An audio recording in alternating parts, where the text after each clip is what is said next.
Hello, everyone. It's now 10:20 p.m. I'm using my old phone to do this video because my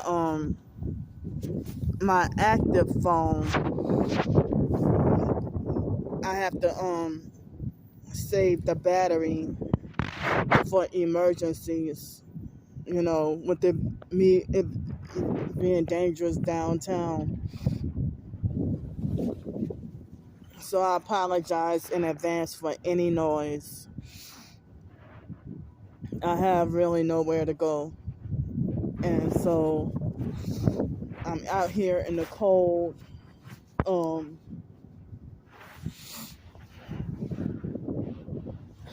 I have a lot to say, but excuse me, the cold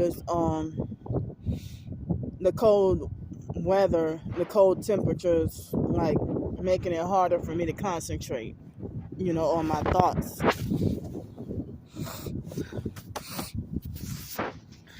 And I got some stubborn mucus in the back of my nose and throat. So sorry about that. So it is so cold. So I didn't get to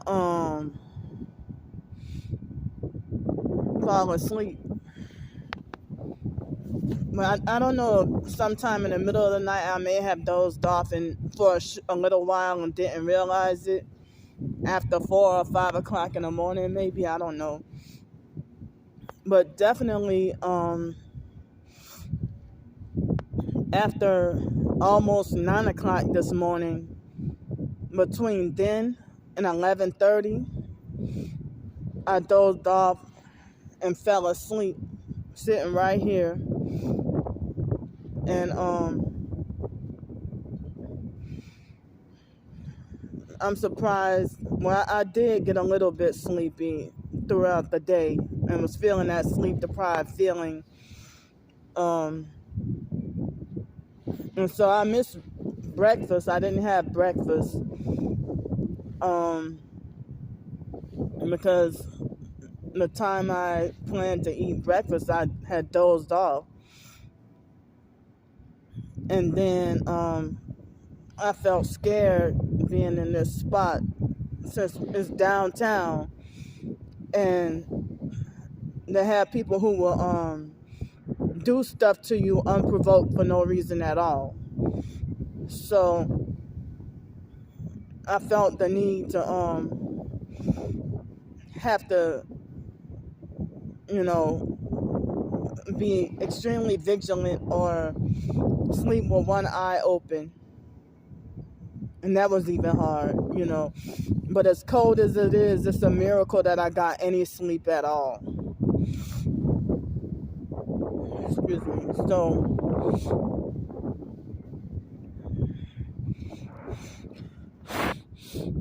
So for lunch, I just had some, I tried to strive to eat at least one healthy meal today.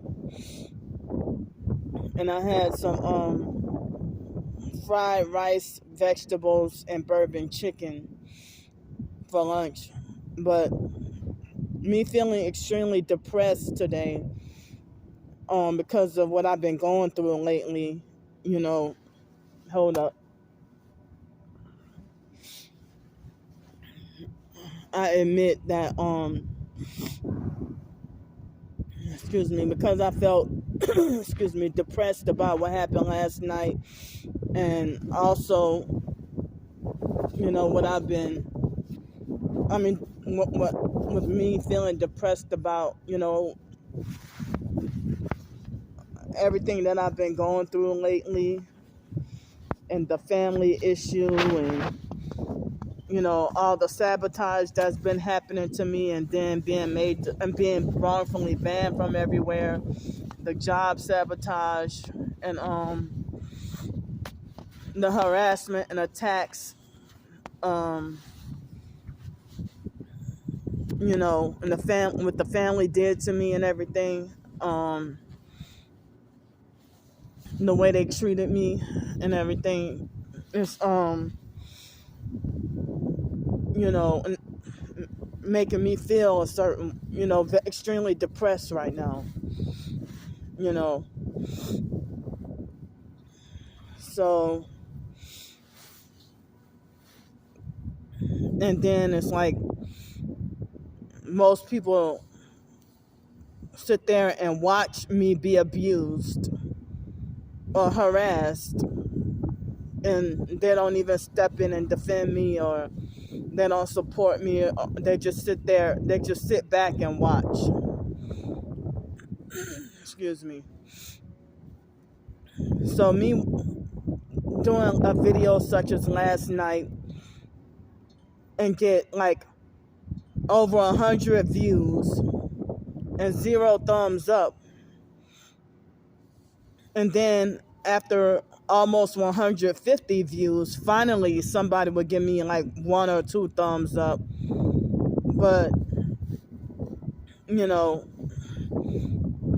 the perp stalkers, they fraudulently and illegally give me guaranteed thumbs down on every video, and then they recruit other flying monkeys to thumbs down all my videos. Like if you thumbs down each and every single video,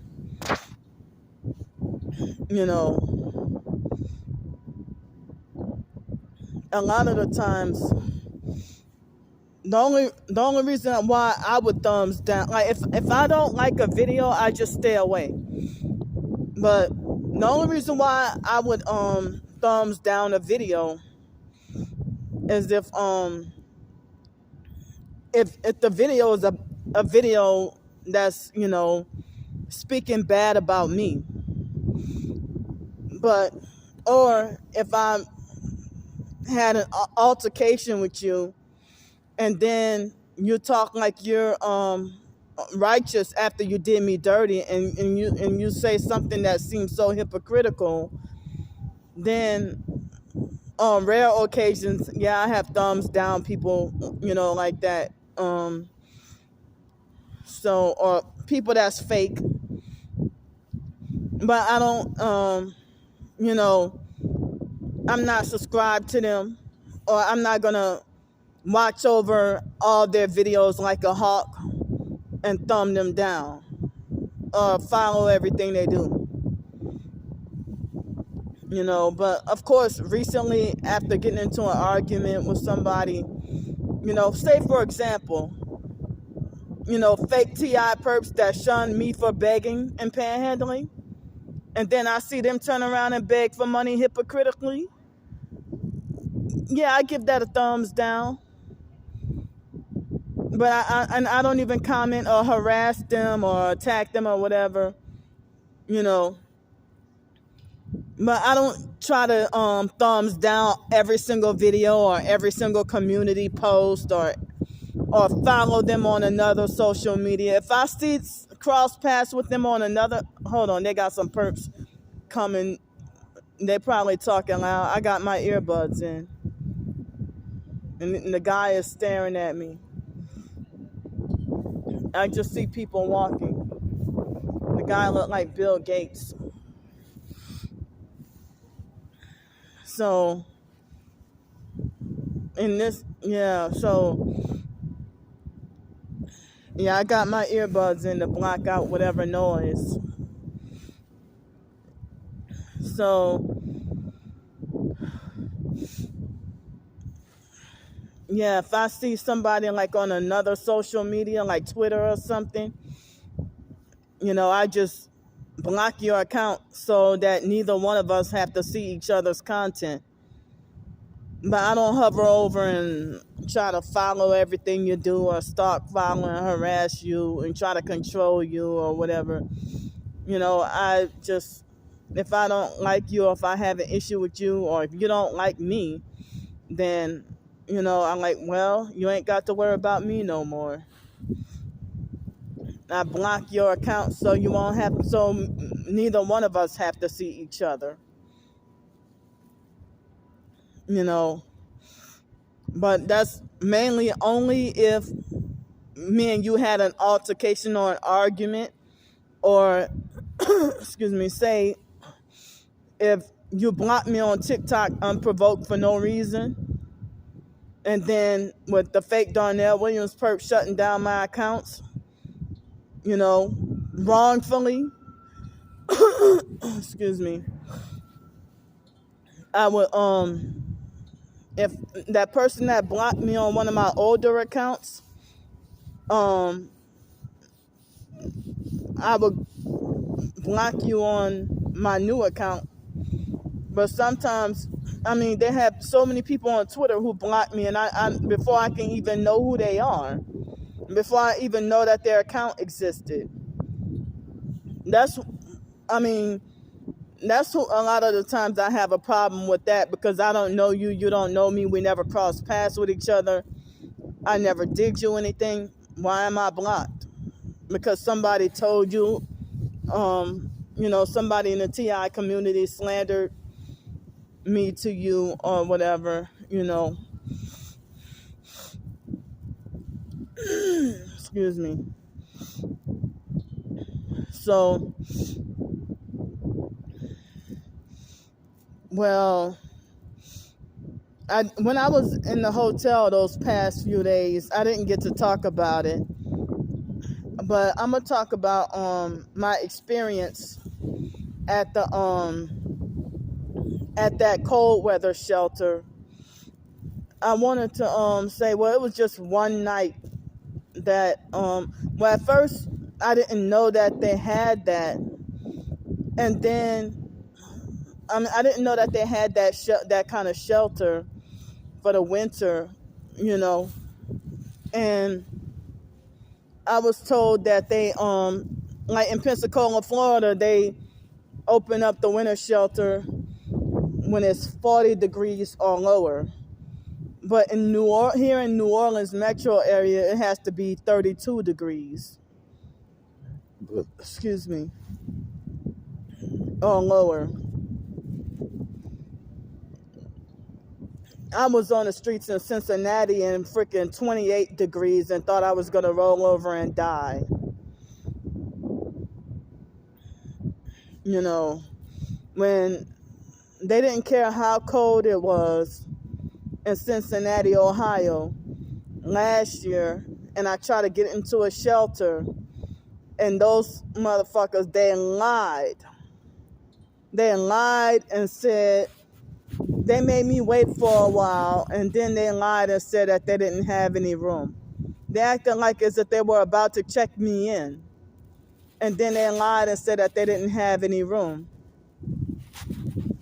And so then I was forced to have to go downtown by the river. And that was all where I knew to go. When you know, it was cold, I had to suffer out in the cold, and nobody helped me with the hotel room. You know. So I was staying, that fake TI perp that sent for me to come to Bloomington. Well, she was sent me to come to Texas, you know, and then ghosted me that night. She was the one who gave me the idea to stay at the airport. Well, it was in Kentucky, you know. So I thought that downtown Cincinnati was reminiscent of downtown New Orleans with the river. But here's the Mississippi River Bridge right here. But Cincinnati has 3 bridges. And the bus that take you across the river, you end up in Kentucky. But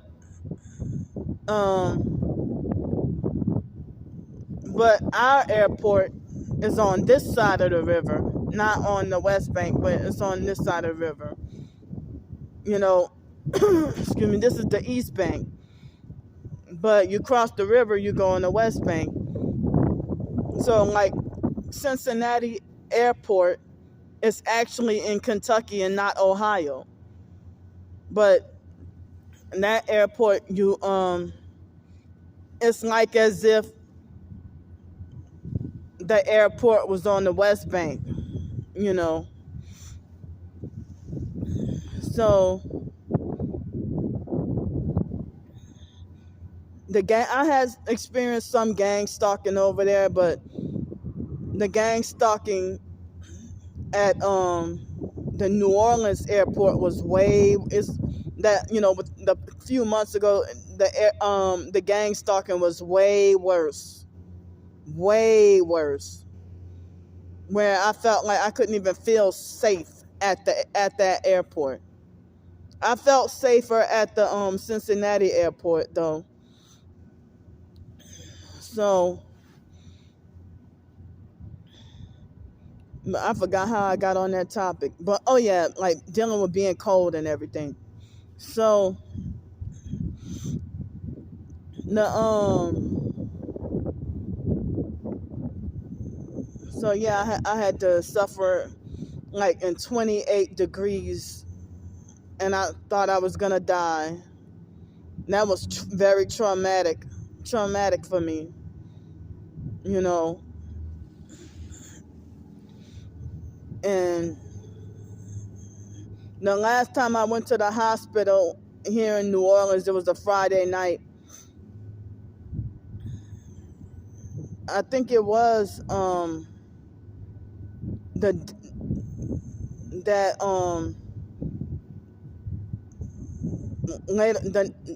later on that night um of the day that the situation happened with drunk lady Yvonne.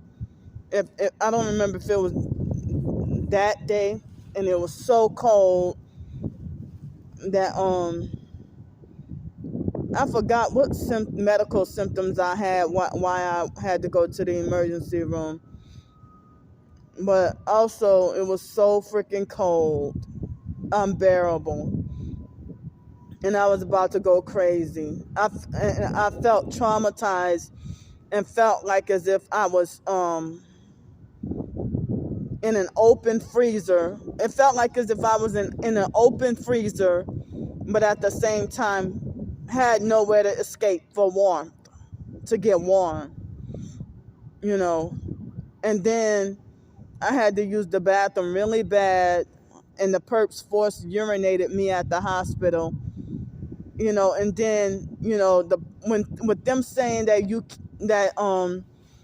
if the people at the hospital wouldn't understand that you're being tortured with directed energy weapons, you gotta lie and say that you accidentally peed on yourself. But that's not the case.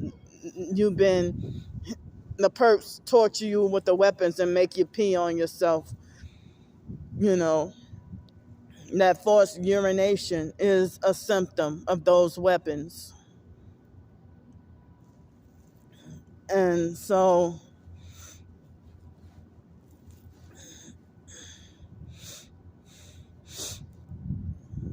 I mean, I can't believe people actually live to do stuff like this to other people. Keep you sleep deprived for days, or force you to be homeless, force you to shit on yourself, and then laugh and say that you willfully did it on purpose, and lie and say you're just nasty. You know, it's really extremely humiliating. So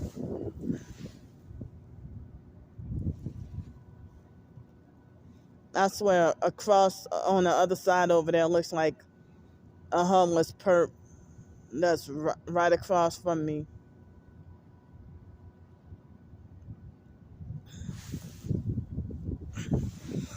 So my experience at the cold weather shelter, I didn't find out until after some time, and then after a while I was hesitant to go because of me being traumatized about what happened at Inslee First Baptist Church, that cold weather shelter in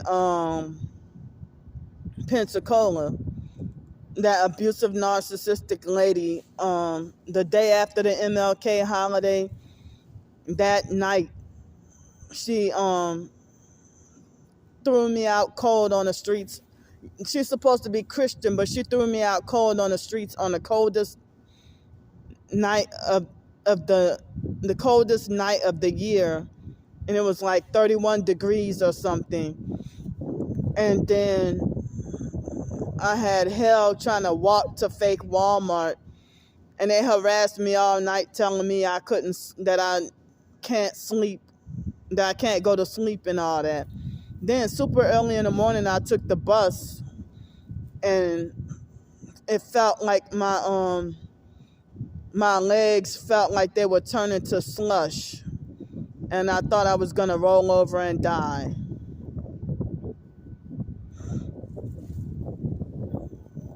And so, and that was early 2020. That was before I even started, panhandling or asking for. This was before that. What started in the beginning of 2020. It was before that, and before then, I had homeless sleep spots, in Pensacola. Oh, after I mentioned that perp being over there, the perp left. He left. Well, after I mentioned him. So I was scared, and I was wondering, I was afraid of them doing like security and wanting to go through your bags and stuff. But thankfully, I'm glad they didn't do any of that. A couple of Saturdays ago when I went to the shelter, and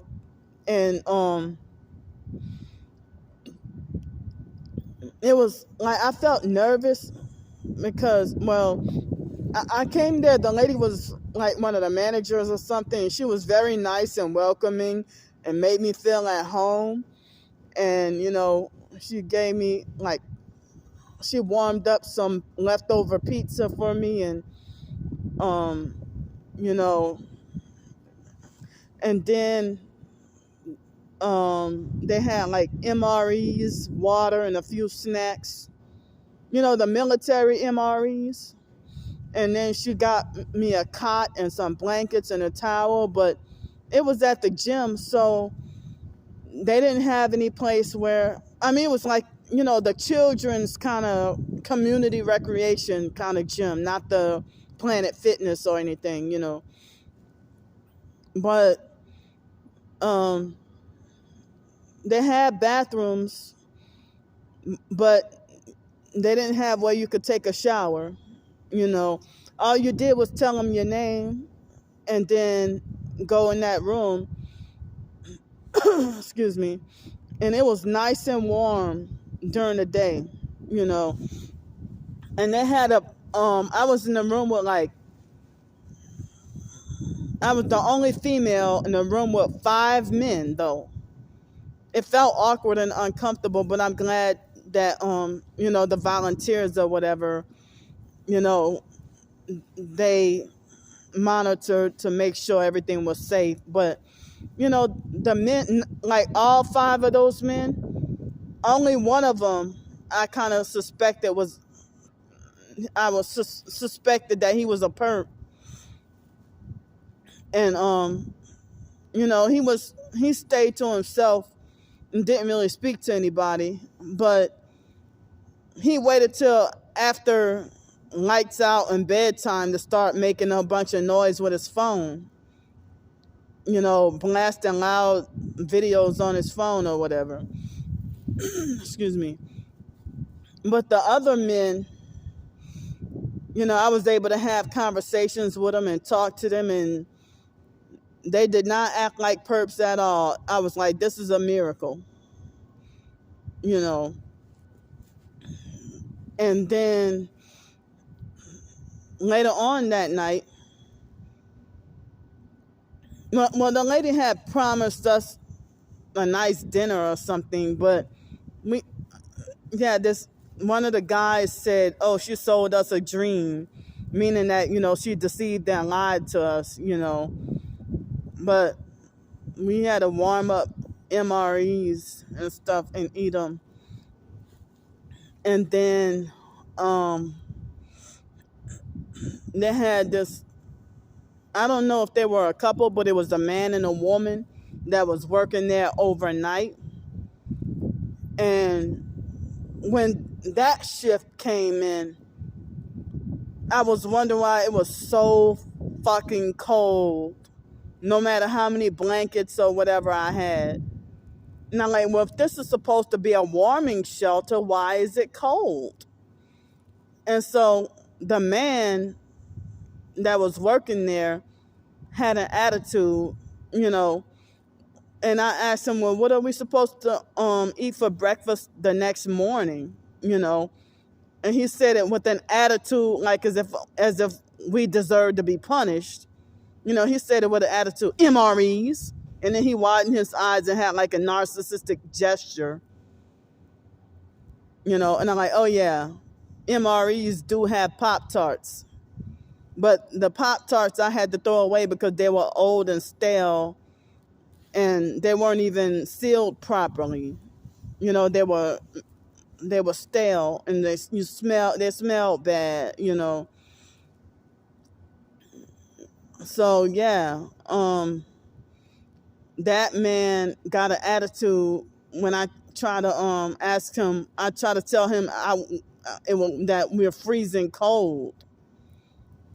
Excuse me, and we were given some kind of blankets that the material was so cheap that the residue was falling all in my eyes and all in my throat, and it kept tearing apart like cheap paper towels or something, you know. And so I had to throw those blankets away, and they weren't keeping me warm. So that man turned the air down to 72 degrees. Excuse me, but I think it was like 31 degrees that in the middle of the night, and I felt like I was tortured and suffering. They gave us some smack brand new cots to sleep on. And I'm surprised that none of us were too big or too fat, to sleep on the cot. The cot was sturdy, you know. Excuse me. I'm surprised it wasn't that it wasn't really too uncomfortable, you know. But then the next morning, the parents bringing their kids to the park for the recreation or whatever. I didn't even realize parks do recreation like that on Sundays, like the sports for kids and teens. So yeah, the parents bringing their kids to the park, the parents were gang stalking, you know, but it was extremely cold that day. It was so cold. It was 37 degrees and it was torturously cold. Excuse me. And I didn't realize I had missed the bus, you know.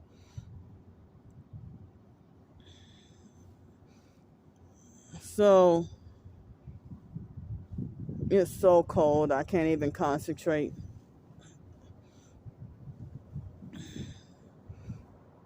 So, I mean, I had, even in 2018 and 19 here in New Orleans, I had to suffer multiple days in like 38-degree weather and being tortured and just sitting somewhere and having nowhere to go use the bathroom, you know. And um so that's it for the story about my experience at that at that shelter, the winter shelter. I mean, I'm glad it was much better and a different experience from you know from the shelters here downtown, here in New Orleans.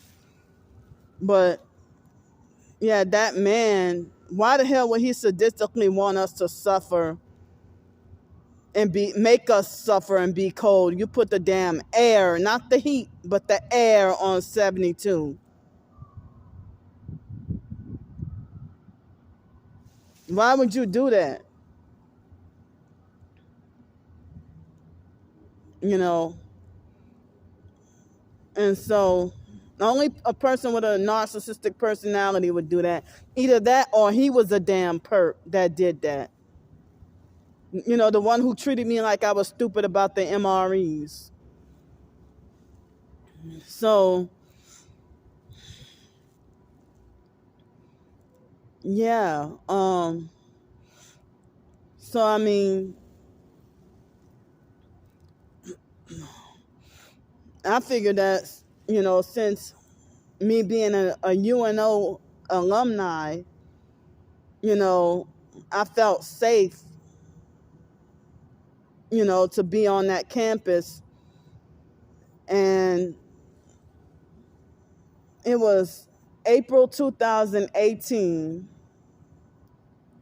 No, I'm sorry, April 18th, 2019 was that day. April 18th, 2019 was was the day they had really bad weather that was supposed to last for 2 days. And me being homeless with nowhere to go. And so I would stay on the campus having nowhere to go. And I didn't know who it was, excuse me, making so many reports about me and contacting the university police so much about me. And then, I felt bad, that they try to make it like as if, I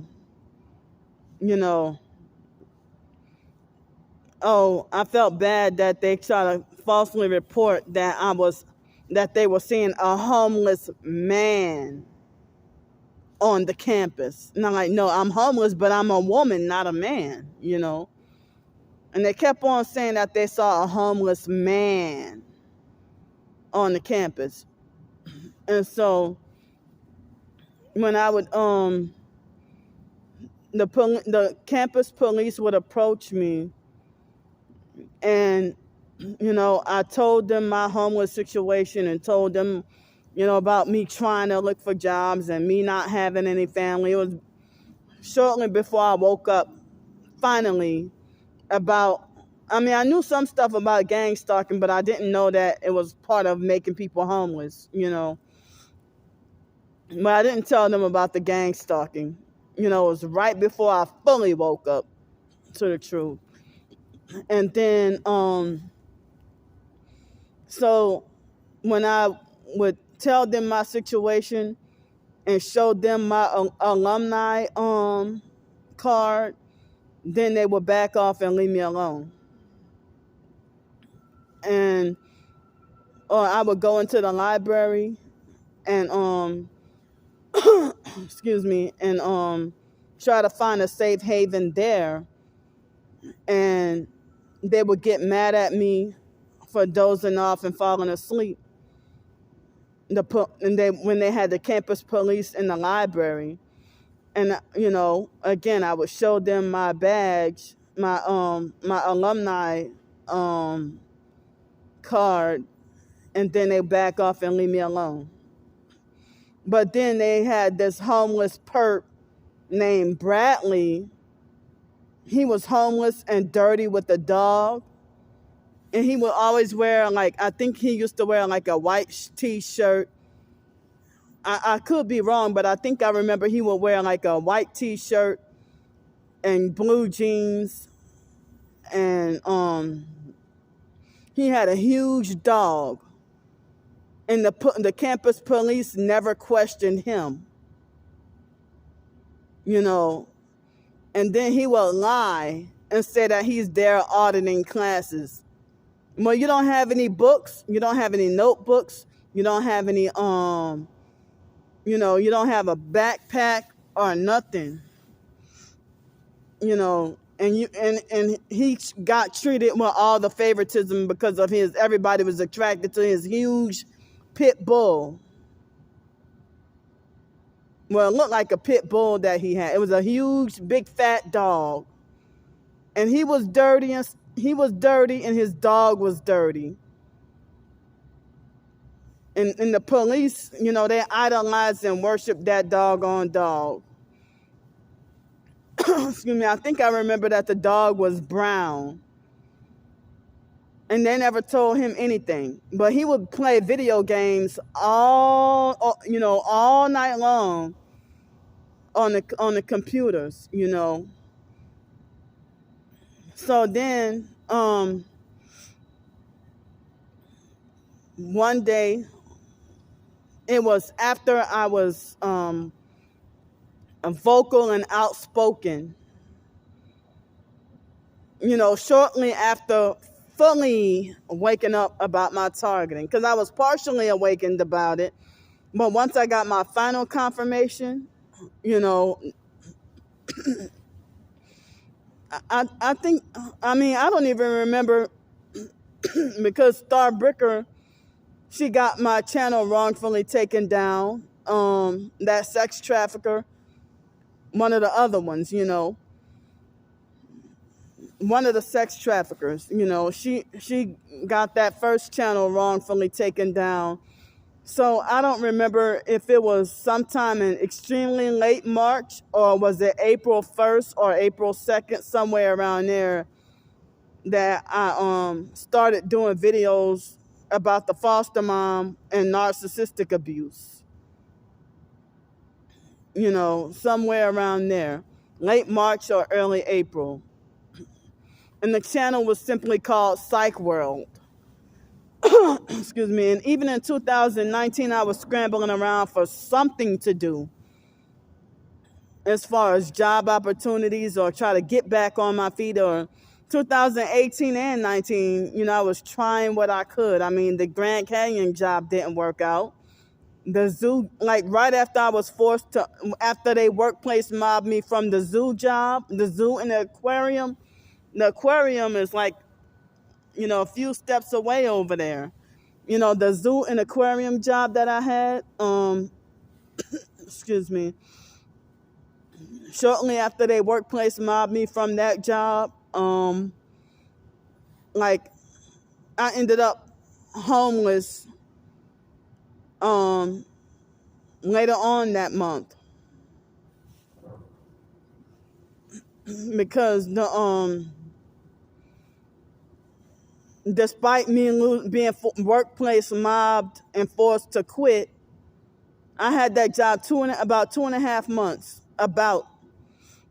excuse me, and you know, I fought hard to stick with the job, even though it was like $8 an hour or something like that, you know.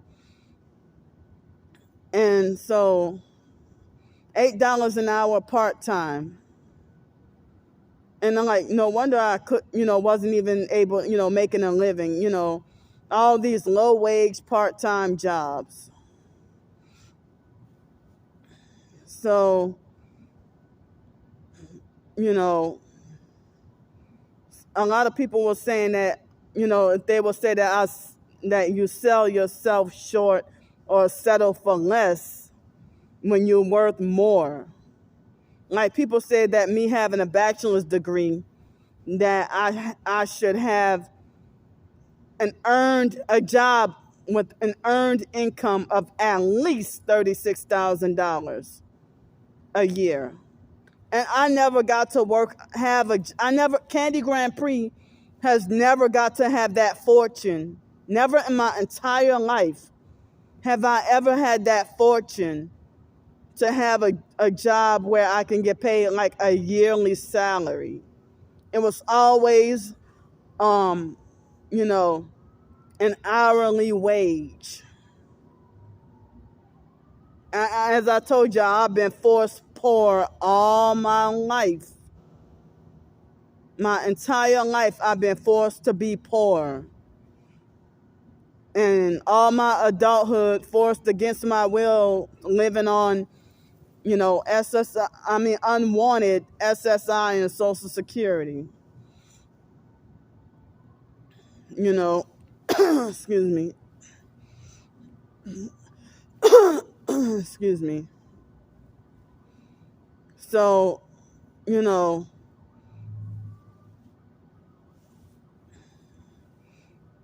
people assume, internet strangers falsely assume they know you more than you know yourself.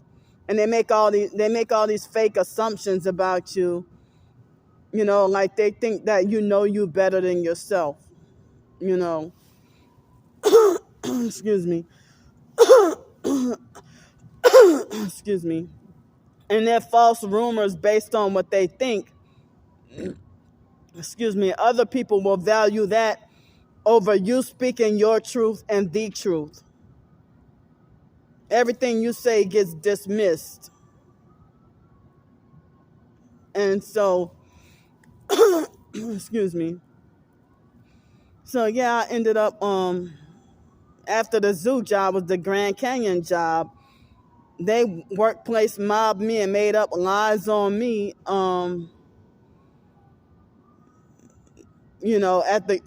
and ran me off from the Grand Canyon job within 11 days.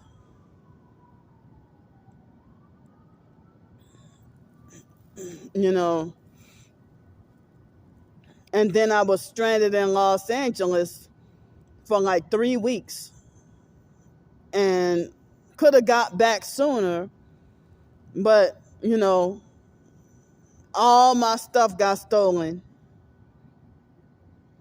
And then,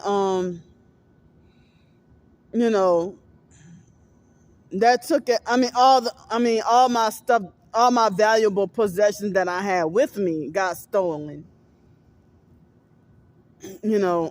Excuse me.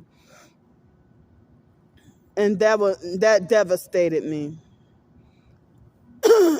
Excuse me. So then they had me trapped in Los Angeles, and then I was forced to have to get a state ID for the first time. Never had a state ID before. Even when I was living there 4.5 years, I had my driver's license. So I was forced to have to get a state ID. And then, and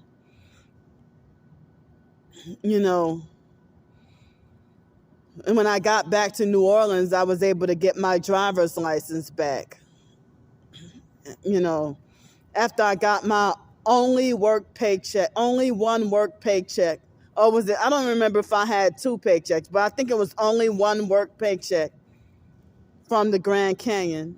And then I had just barely enough money to take the Amtrak. My only experience ever taking the Amtrak. And I like that. I like taking the Amtrak a lot better than